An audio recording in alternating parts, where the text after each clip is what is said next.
So like I said, I think some of you guys might be overcomplicating it a little bit. I had some of you guys come ask me questions, and then when I showed you, you were like, oh, that's all? And I was like, yep, that's it. So the front side, they're just graphs. I put the graph on there for you. So those 4, you just use the graph. So like number 1, it says the limit as x goes to negative infinity of x plus 2 over x squared plus x plus 1. The graph is down here. So as you go to infinity, what y value do you get closer to? 0. So same idea on number 2. See how number 2, as you go to negative infinity, so as I go to the left, what y value do I go to?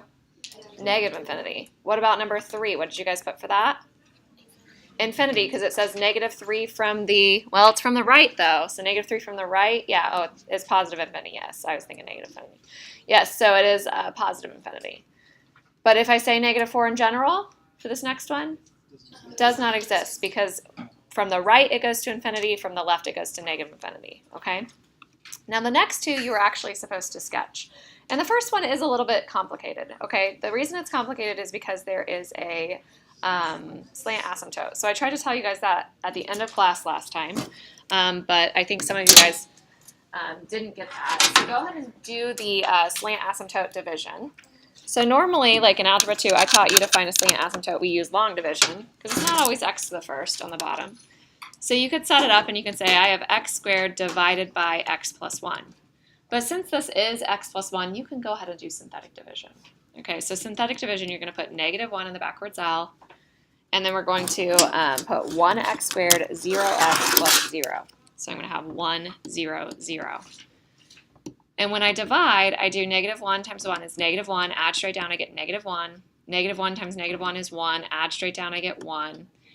And this part right here, the 1 minus 1, that is like x minus 1 in the numerator of the long division. And then you had a remainder of 1.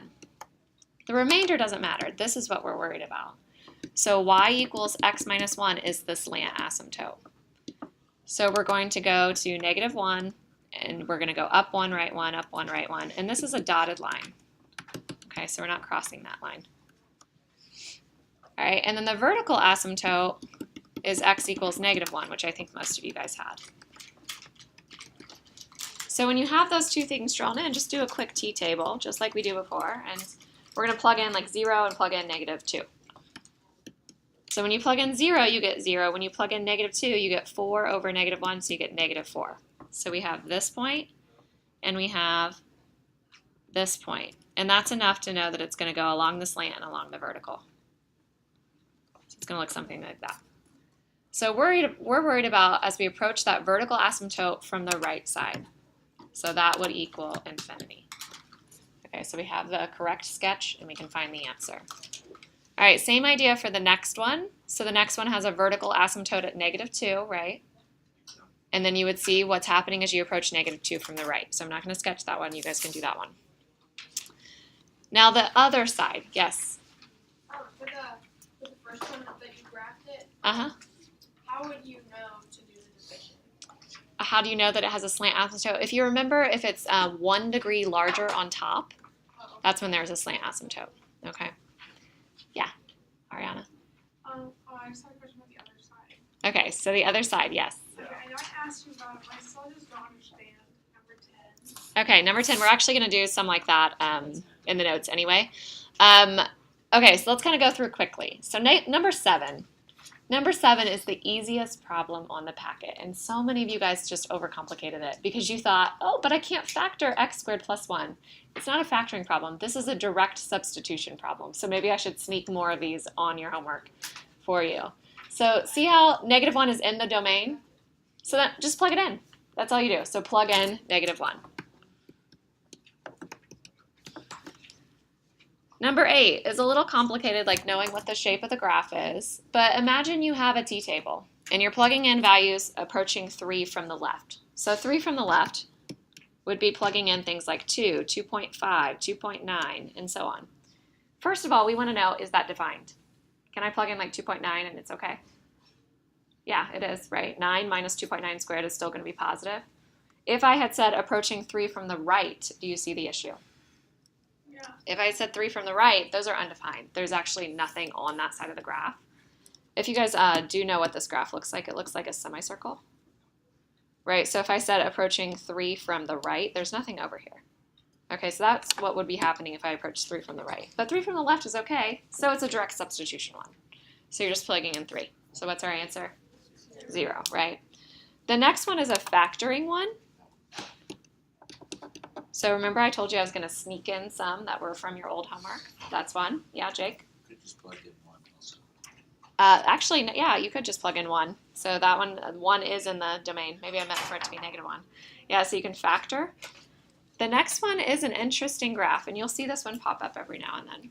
So I want you to think about plugging in some points. What if I plug in 6? What do I get when I plug in 6?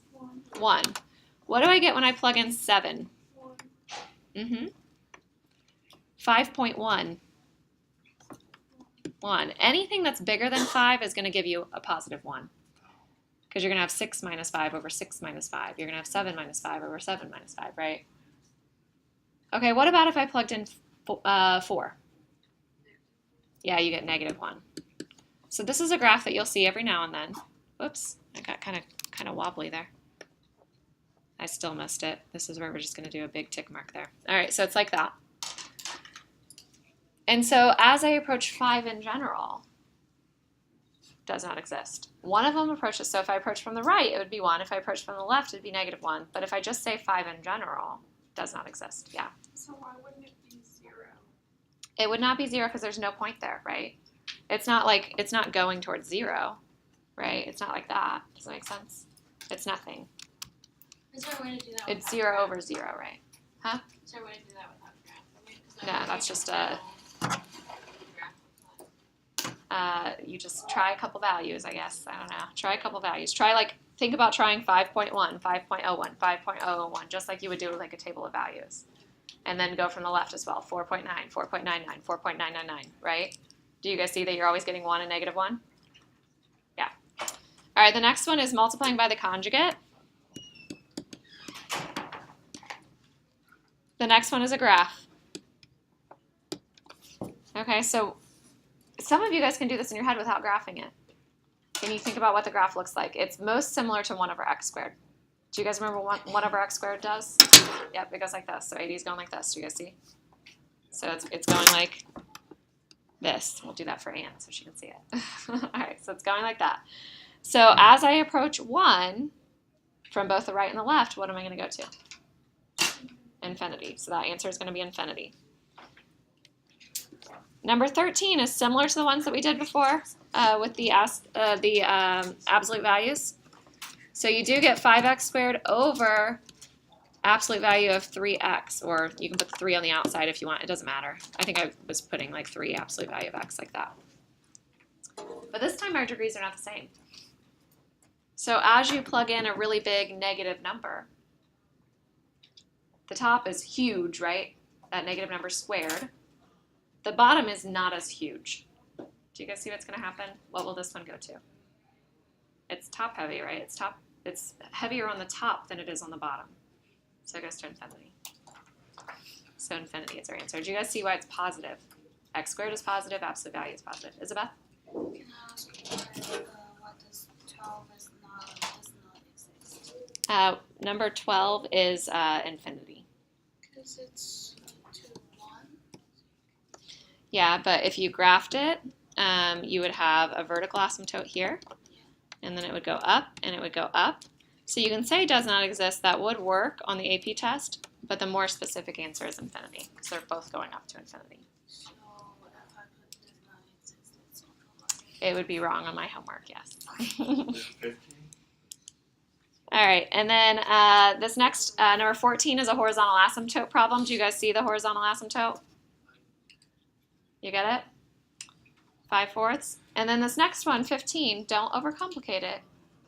What does a negative exponent mean? So let's rewrite it. A negative exponent means 1 over, right? So if I have 1 over e to the x, right, and then I plug in a really big, huge number, what do you think, Abby? Oh, it's going to approach 0. Yep, it approaches 0. Perfect. Did you have a question now? Oh, Yeah. I had a question on 14. So why does the horizontal asymptote equal the limit? Because you're asking for the limit as you go to infinity. So what that means is what's happening on the right side of the graph. So your y value is getting closer to the horizontal asymptote of 5/4. That's why it's equal to it. So whenever you see limit as x goes to infinity, always think horizontal asymptote. Okay, or limit as x goes to negative infinity, same thing. Okay, does that clear some things up? All right, so we are going to do some more practice with horizontal asymptotes, and then you have that section in your book that's like more practice with limits. So that's what we're doing today. So we're regrouping, reviewing. There's probably going to be a quiz in your near future. So not today, though. Does that make you feel better? All right, so I do want to look at this thing. It was normally a homework assignment, but I think it would be good if we just kind of go through some of the problems. So I'm going to go through most of the problems with you, and then you guys are going to do the rest for your homework. So let me go ahead and pass that out real quick.